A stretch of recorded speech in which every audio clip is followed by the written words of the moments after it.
I am here for politics, but before even I dissect into today's episode, let me begin this broadcast by stating that in this life, if you want to succeed, then go make life unfair to your advantage. And that is exactly why a politician shall live the best of his life at the expense of the taxpayers' money. The government shall always hike taxes at the expense of the electorate.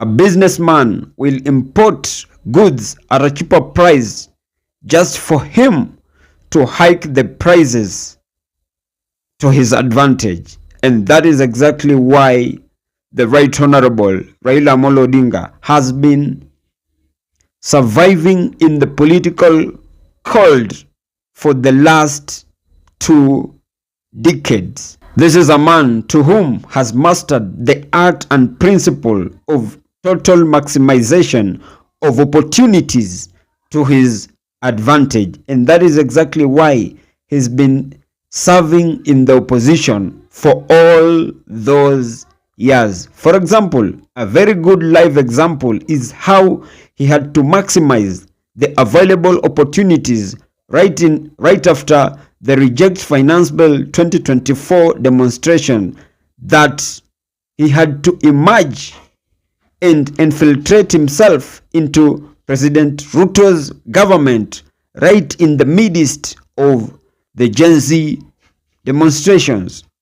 He fully enjoyed the riders of the Gen Z demonstrations only for him to emerge the victor out of the whole scenario of demonstrations, when the Gen Zs, we did feel like we were fighting a common enemy, and the common enemy in that context was the bad governance by President Ruto's administration.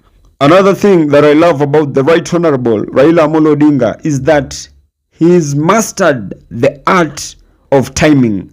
He knows what right to demand at what right particular time. For example, he fully understands that he did play a very pivotal role in neutralizing the Gen Z demonstrations, simply because right after 25th June,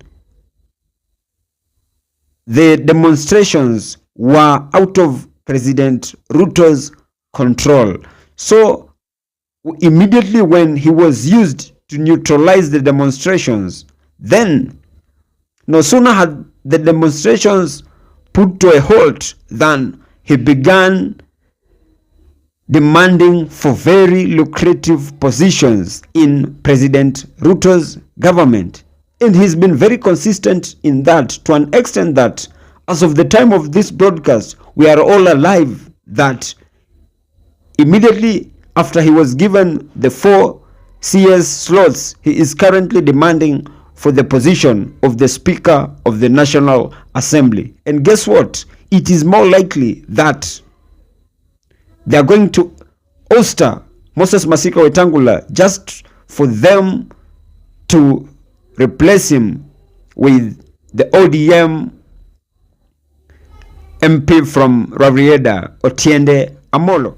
And why does he want the speaker position? It is simply because the Right Honorable Raila Amolo Odinga fully understands that President William Samoei Ruto has the appetite of passing very contentious bills in parliament.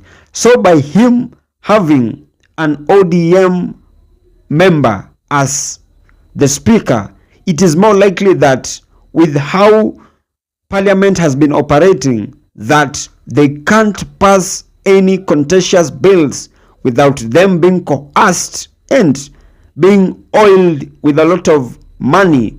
It is more likely that if President William Samoei Ruto is to oil them with money so that they can pass his contentious bills, it is more likely that even him, despite being out of parliament, it is more likely that he is also going to be a beneficiary of the same. And so if you have been there wondering how and why the Right Honorable Raila Amolo Odinga has been surviving in the political cold since independence. Today, I just gave you an answer to that, simply because the Right Honorable has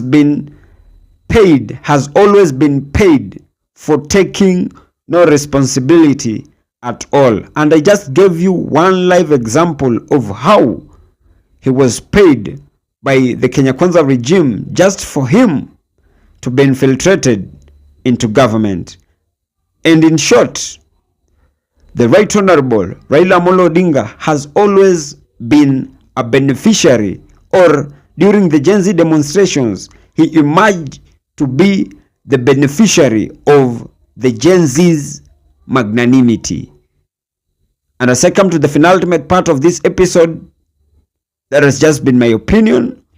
If by any chance you do have a contrary opinion to mine, you can as well feel free to drop them in the comment section and I'll give them a right of reply. And by any chance, if you have been watching my videos and you have not subscribed, you can as well consider hitting on the subscribe button.